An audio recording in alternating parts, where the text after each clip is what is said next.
आज महापालिकेच्या महासभेमध्ये प्रभाग क्रमांक 16च्या नवनिर्वाचित नगरसेविका सलमा शिकलगार यांनी हिराबाग चौक, सत्यविजय चौक तसेच फौजदार गल्ली, रिसाला रोड, हिराबाग कॉर्नर येथील अधिकृत खोकीधारकांचे पुनर्वसन केल्याशिवाय त्या खोक्यांना हात घालू नये अशी ठाम भूमिका महासभेत मांडली. अधिकृत कर भरून ते व्यवसाय करत आहेत.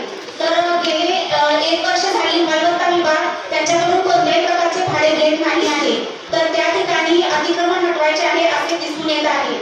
तर सांगली मिरज कुपवाड महानगरपालिका महापालिका सभा क्रमांक 7 2004 ते 2005 दिनांक 20/1/2005 ठराव क्रमांक 167 विषय क्रमांक 12 या ठरावाप्रमाणे त्याची अंमलबजावणी व्हावी याची कॉपी माझ्याकडे